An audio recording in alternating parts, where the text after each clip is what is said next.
welcome to the adventures. So you get a little sneak peek of the truck redo. Got some new wallpaper, got some stuff. Don't worry, this bright color ain't gonna stay up there. It was just temporary because we are not done building out the truck. That's gonna be next week's video. So make sure you subscribe, hit the notifications. That way you don't miss out. We're gonna do home. We're gonna give you the insight. We're gonna tell you even how to have hot water in your truck so you can do your dishes. But this week I'm going to do a cooking video because about a month ago I told you we were starting to eat more of a carnivore, keto style, and try to cut some carbs. That way we could get ready to have some beach bodies for the beach because we're going to be going to the beach. And so we wanted to make sure that we're staying healthy, slim down a little bit. And so how have we been doing it? Well, one, it takes a little bit of planning ahead. You know, sometimes extra meats and things like that do take a little bit longer to cook or just have on the truck, having room for it. And so one thing that I had done is before we left, I cooked a big old bag of ground beef and deer meat. So it's mixed together because deer meat is really, really lean. So I combined the two together and I put a little bit of bacon grease in there. And then we just used it for some other meals.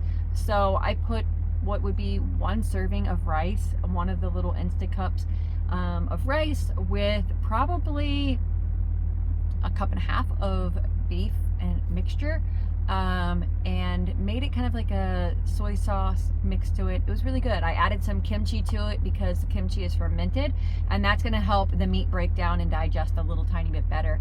But other things that we're doing is we just, you know, have more meat. We are kind of adding a little bit more meat and a little bit less carbs. So we'll eat, like before we would have had one link each, and now we're gonna have at least 1.5 links. Other things is just like adding some more shrimp, so we'll have some raw shrimp, but it's about trying to eat a lot more meat and less carbs. For today's breakfast, we have a really high protein, high fat. We have bacon, I like avocado and eggs, and some cottage cheese. So cottage cheese is a great staple. It adds 21 grams of protein per cup, and so we've been adding it in.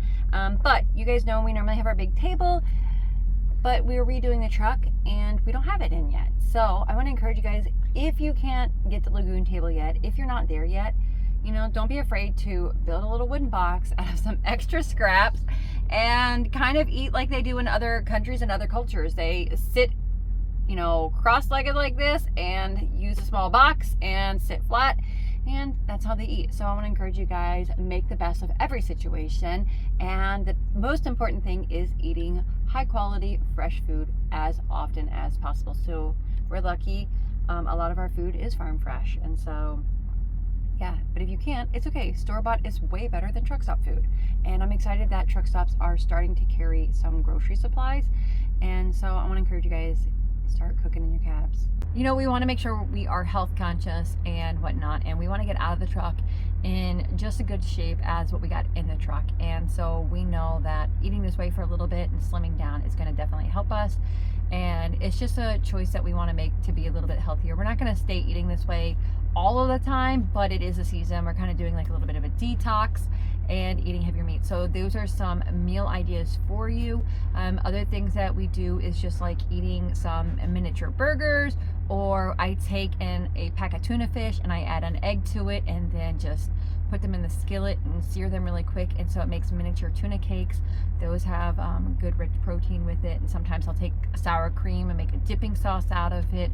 So those are just a few recipe ideas for you, but it takes time management to cook in the cab. You can't just wait to be stopped unless you're a solo driver. You can't do all of the cooking right when you stop. So when I'm driving, Scott will go ahead and start cooking. So he went ahead and started the bacon, and then as soon as we got stopped, I took the bacon out, put his eggs in because he liked them fried hard, put them out, walked Willow, he fueled the truck, washed the windows, got back in, put my egg in the skillet, and by the time he was at the top of the parking spot, then it was time to plate the food, eat up, and get going. And so let me check real fast.